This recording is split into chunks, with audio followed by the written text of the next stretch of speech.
Talk to me. You guys See, still people like that, people huh? actually That's funny. people actually doubted that that was what it meant, and then when they saw the hard knocks and actually saw you say it, Really? they made them believe it because they thought you were talking, Like nonsense, like, or, oh, nah, dude. If I wanted to talk smack, I think you'd probably know I'm talking smack. That's not even close. It's just part of the game. It's fun. Like that was fun, and that talk to me thing, really, that's like as we came into OTAs, Jalen Waddle was like that. That was Jalen Waddle would just say that constantly throughout OTAs, and then I guess it just been used so much. Like I just started saying it to a point where everyone was like, "That's hilarious!" Every time you say it. In practice, I'd throw a bomb, and the D line's like, "Bro, seriously?" And I look at them and I'm like, "Talk to me," and then they'd start laughing, and then they'd start using it too.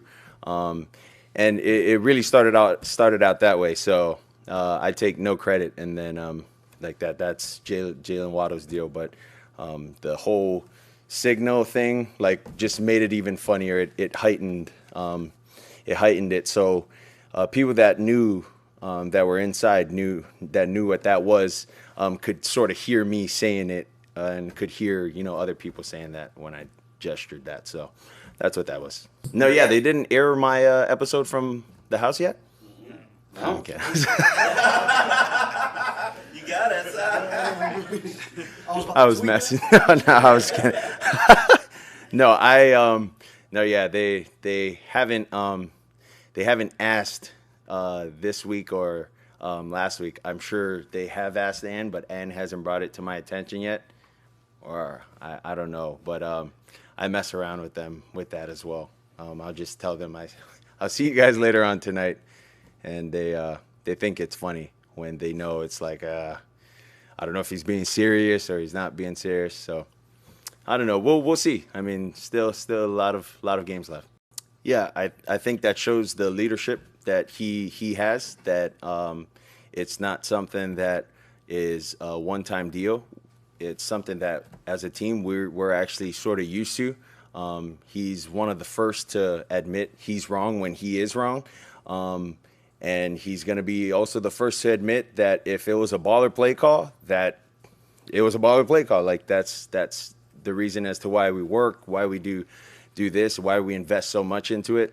But it's sort of at a point where, like, because he takes so much accountability, everyone also shares that same trait of like, no, it's my fault. I could have did better on my part, or everyone feels that sort of need or want to take the fall or take the blame. But it's rare that I think you ever see that in this league, because it is tough, and it is a job, and it is result oriented. What you put out there is basically however long you are able to keep your job, or whatever it is. But that's what this league is, and I think it's super cool that he does that, and it trickles down to all of us. Yeah, I don't necessarily look at one particular game when we watch games, but you do want to look at games that where they struggled, what were their struggles, things that we can take advantage of, within the pass game, the run game. But I sort of think of our team last week coming off the loss to Tennessee. I can sense that that's where they would probably be. Not a very fun team meeting to be in, and guys are going to be dialed in, locked in, doing whatever they need to do to get that feeling, off their chest or off their shoulders. And so, for me, we're going to prepare the same way we've prepared for any other team. So we're expecting their best. They're going to do anything and everything they can, to beat us, and we're going to do the exact same. Well, I think there's continued growth every time I step out on that field. There's always something new that I can learn. Just when you think you got it and you've been playing for however long, however many games, there's always going to be new things, new challenges, new obstacles. But that's the beauty of this game, and and for me, I think that's also allowed me to be the human that I am also. And I think in this league, you also mature a lot quicker, because as good as things can be, they can be just as bad the next week or the following week. And through all of those obstacles of the wins and the losses, so many things that you can learn from. And this league is just like golf. Like, you can go out and shoot really good one day, and then you're like, oh, I'm in my rhythm. The next day you go out and you forgot how to even hit the ball the way you were hitting it yesterday, and it'll humble you in that sense. So it's just like golf. Golf and football is the best way I could sort of correlate that. Yeah, I mean, you don't just you just don't show up on Sundays and and poop that out, if you will. Having an NFL record and pick sixes and whatnot, you don't just show up on Sundays and do that. So, he's done a great job. I think Dan Quinn has done a great job for their defense as well. They got really talented players up front, really talented players in the back end. And we know what we're going to have to do. We know what kind of game this is going to be. It's going to be a hard-fought, physical 60-minute game, and we'll be ready come time Sunday. Yeah, I think it could go both ways of Mike understanding sort of how Dan has ran his defense, or how his he would game plan for teams and whatnot. But I also think that with Dan knowing that that we could expect things that other teams have ran that have been successful against us as well. So it's sort of in between of, we know, but then at the same time be prepared for the unknown. You got to stick to your rules. What do your rules tell you? This is how you're going to have to read this out if that's the case. And then same thing could be for Dan, been around, how Mike installs run game, how they've done things with Kyle and whatnot. So I think it could work both ways, but we'll just be ready for the unexpected. Yeah, I personally, me personally, I've seen someone that's just came in, day out, just grinding. Not once did I ever see him feel sorry for himself throughout the success that Tyreek has had. But you could see that there had been some times where it's like, man, I sort of wish I was involved more, or this happened more, this happened. But it's one of those deals where I've said it before, where we've called a play for Waddle to be the person, to be first in that progression, and it just so happens the defense doesn't allow for that route to be open. But as anyone else would, he was frustrated. I'm sure he was very frustrated. Coming from being the wide receiver one in my rookie year and in my second year to, wide receiver one, wide receiver 1B, where do I fit in this offense? And so for him to have been able to go out, and show to everyone and remind everyone, letting you guys know, I'm still that person. If you guys allow me that opportunity. So very proud of what he's done, what he's put on tape, and what he continues to do for our team.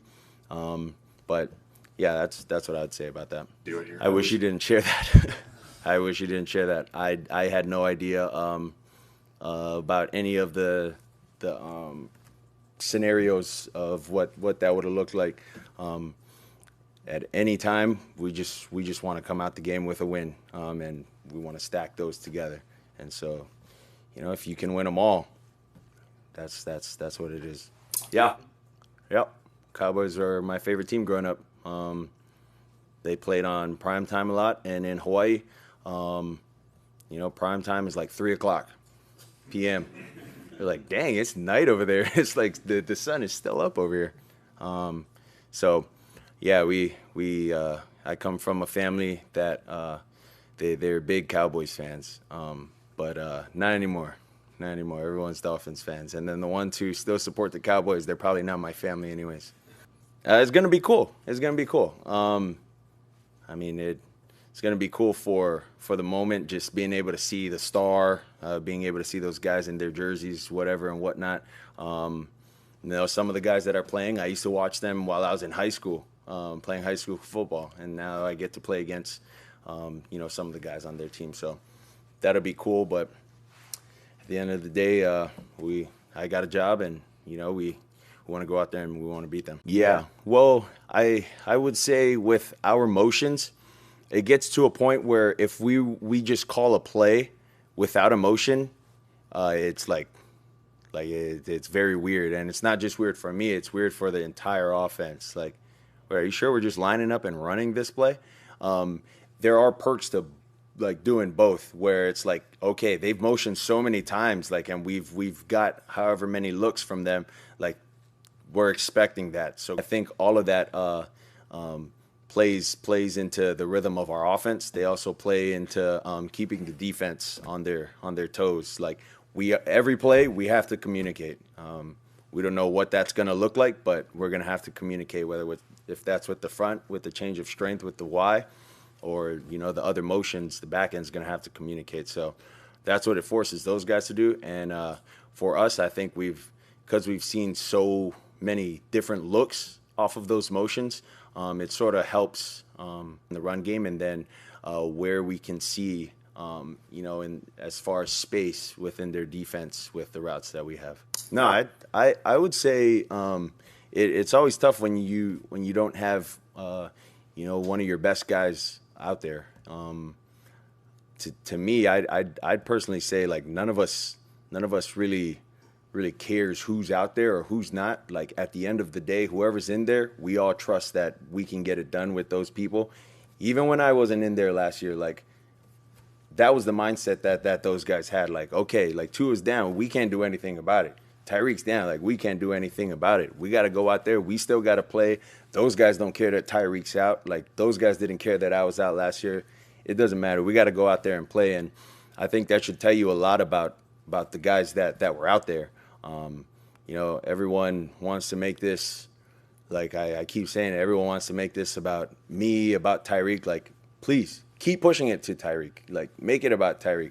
I understand that my platform and who I am in this league as a quarterback makes me, if you want, polarizing, whether I'm the best, whether I'm the worst. Like, I could care less. Like, I don't listen to it. This is my bearer of bad news, and Nolan. I hate to say it. I hate to say that, but that's my bearer of bad news. If anyone has something if anyone has something bad to say about me, but at the end of the day, like, I really don't care. But if she does share it with me, I mean, I keep receipts. We all have a way of how we do things, but like, all the narratives about it, I am only good with Tyreek, and that you're right. That is the only time I am at my best. You're right. I'm only good when Jalen's in. I could care less about it. Like, sure, if Jalen and those guys aren't out, like, I'm only as good as Raheem Mostert allows me to be. Like, that's what the narrative needs to be, and we're able to win games, and we're able to go where we want to go as a team.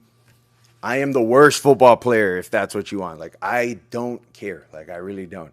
So whatever it is, whatever you need on your show, like, take clips out of what I just said. Do what you need to do. Like that. I'm just here to do my job, and my job is to help our guys win games. It makes me feel weird. It's different. Just because I try not to make things about myself. I like to make it about others. That's probably, that it's unique, I would say. But of course, I appreciate the support from the fans. I appreciate, those that are in support of me and my teammates. I don't know what allows you, like, what makes you say that? Like, what statistic is? Pro Bowl. Oh. Oh, okay, got you. When you see all the one jerseys, is it something that it's just so calming it doesn't even resonate with you, or does it still have like a little impact on you? There's so many jerseys. These people are wearing your number. Well, for me, like, every time I step out there on the field, it's always just about like me proving myself like right every time. Like, dude, yeah, you came into this league, like like I would even question myself, like, am I even like good? Like, like do I even belong in this league?